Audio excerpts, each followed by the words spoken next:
السلام علیکم ورحمۃ اللہ وبرکاتہ نحمدہ ونصلی علی رسولہ الکریم اما بعد فاعوذ باللہ من الشیطان الرجیم بسم اللہ الرحمن الرحیم رب اشرح لی صدری ویسر لی امری واحلل عقدۃ من لسانی یفقہوا قولی آمین یا رب العالمین۔ تو سب سے پہلے جو کچھ آیتیں رہ گئی تھیں سورہ یاسین کی، وہیں سے ہم شروع کریں گے اور پھر انشاءاللہ تعالی آج کا سپارہ کریں گے۔ وَاضْرِبْ لَهُم مَثَلًا أَصْحَابَ الْقَرْيَةِ إِذْ جَاءَهَا الْمُرْسَلُونَ، ان کے لیے آپ اس بستی والوں کی مثال بیان کیجئے کہ جب ان کے پاس رسول آئے۔ إِذْ أَرْسَلْنَا إِلَيْهِمُ اثْنَيْنِ، جب ہم نے بھیجے ان کی طرف دو رسول۔ اب یہاں پر جو ہے ایگزیکٹلی تو نہیں، نہ رسول کا کوئی ذکر ہے، نام ہے، نہ اس قوم کا ذکر ہے، لیکن مفسرین کی رائے یہ ہے کہ یہ جو ہے جس دور کی یہ مطلب جس وقت کی یہ بات ہو رہی ہے وہ حضرت عیسیٰ علیہ السلام کے حواری تھے، یعنی دو حضرات جو تھے وہ رسول نہیں تھے بلکہ رسولوں کی طرف سے بھیجے گئے پیغامبر تھے، جو اللہ کے رسولوں نے جو ان کو کسی جو وہاں پہ مطلب جس جگہ پہ وہ موجود ہوں گے وہاں سے انہوں نے کسی دوسری بستی کی طرف ان کو پیغام دے کر بھیجا تھا۔ اور اس کے لیے مثال یہ مفسرین کی رائے یہ ہے کہ ترکی اور شام کی سرحد پہ واقع شہر جو تھا وہاں پر وہ تبلیغ کے لیے آئے تھے۔ اب وہاں پر آنے کے بعد کیا ہوا، پس انہوں نے ان دونوں کو جھٹلا دیا، یعنی وہاں جو قوم تھی اس نے ان کو جھٹلا دیا، تو ہم نے ان کو تقویت دی ایک تیسرے کے ساتھ، یعنی ان کی مدد کی۔ جب ان دونوں رسولوں کی تکذیب کی اس قوم نے تو ان کی مدد کے لیے ایک تیسرا رسول بھی بھیجا۔ وَقَالُوا إِنَّا إِلَيْكُمْ مُرْسَلُونَ، تو انہوں نے کہا کہ ہم تمہاری طرف بھیجے گئے ہیں۔ انہوں نے کہا تم نہیں ہو مگر ہمارے جیسے ہی انسان ہو۔ وہی والی بات جو ہر قوم نے اسی طرح کی ایک کامن جو ہے نا، یعنی جھٹلانے اور اعتراض کرنے کے جو جملے اور باتیں تھیں وہ بھی بہت کامن تھی، اور رحمان نے کوئی چیز نازل نہیں کی تو محض جھوٹ بول رہے ہو۔ قالوا ربنا يعلم إنا إليكم لمرسلون، انہوں نے کہا ہمارا رب جانتا ہے کہ ہم یقیناً تمہاری طرف بھیجے گئے ہیں۔ وَمَا عَلَيْنَا إِلَّا الْبَلَاغُ الْمُبِينُ، اور ہم پر کوئی ذمہ داری نہیں ہے سوائے اس کی کہ اللہ کا پیغام ہم صاف صاف پہنچا دیں تم تک۔ قَالُوا إِنَّا تَطَيَّرْنَا بِكُمْ، انہوں نے کہا ہمیں تم سے نحوست کا اندیشہ ہے، یعنی تمہیں ہم اپنے لیے فعل بد سمجھتے ہیں۔ کیوں فعل بد سمجھتے ہیں؟ کہ تم نے یہاں آ کر ہمارے معبود ہیں جن کی ہم عبادت کرتے ہیں ان کے خلاف باتیں کرنی شروع کر دی ہیں، تو کہیں وہ ہم سے ناراض ہو کے کہیں وہی ہمارے اوپر کوئی ایسی مصیبت یا ہمیں کوئی اس کی سزا نہ دے دیں۔ اگر تم باز نہ آئے تو ہم تمہیں سنگسار کر دیں گے اور تمہیں ضرور پہنچے گی ہماری طرف سے دردناک سزا۔ انہوں نے کہا کہ تمہاری نحوست تو تمہارے اپنے ساتھ ہے، یعنی ان رسولوں نے اس قوم سے کہا کہ تمہاری نحوست جو تم کام کر رہے ہو، یعنی اللہ کے ساتھ شریک ٹھہرا رہے ہو، یہی سب سے بڑی نحوست ہے جو تمہارے اپنے ساتھ ہے۔ کیا اس لیے کہ تمہیں نصیحت کی گئی ہے؟ کسی نے تمہیں اس بات کی نصیحت کی گئی ہے؟ بل انتم قوم مسرفون، بلکہ تم حد سے بڑھ جانے والے لوگ ہو۔ وجاء من اقصى المدینۃ رجل یسعی، اور شہر کے پچھلے حصے سے یعنی دور کے حصے سے ایک شخص بھاگتا ہوا آیا۔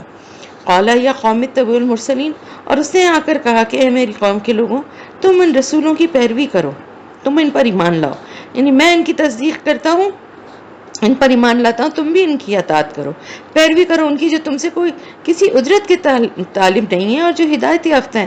یعنی ایک جو بات سمجھ میں آنے والی ہے سمپل سی، وہ تمہیں سمجھ میں نہیں آ رہی کہ تمہیں اچھی بات بتا رہے ہیں اور تم سے کوئی صلہ کوئی اجر تو نہیں مانگ رہے ہیں نا، تمہیں ہدایت کا راستہ دکھانے کے لیے آئے اور خود ہدایت یافتہ ہے۔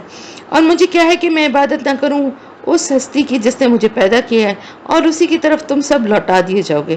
تو اس آدمی نے یہ کہا، یعنی جو صاحب ایمان تھا، اس نے کہا دیکھو یہ جو دعوت دے رہے وہ تو یہی ہے نا کہ ایک اکیلا جو رب ہے اس کی عبادت کرو جس نے تمہیں پیدا کیا ہے، جس نے تمہیں پیدا کیا اس دنیا میں بھیجا، اور اسی کی طرف تم کو پلٹ کر بھی جانا ہے۔ تو یہ بات ایسی ہے کہ جو میرے تو دل کو مطلب مجھے تو سمجھ میں آ گئی ہے، تو میں ایسے اللہ کی عبادت نہ کروں جو میرا خالق ہے، اور کیا میں اس کے سوا دوسروں کو اپنا الہ بنا لوں؟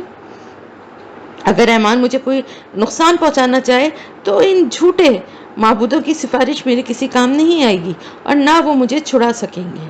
انی اذن لفی ضلال مبین، اور اگر میں ایسا کروں گا تب تک میں یقیناً بہت کھلی ہوئی گمراہی میں پڑ جاؤں گا۔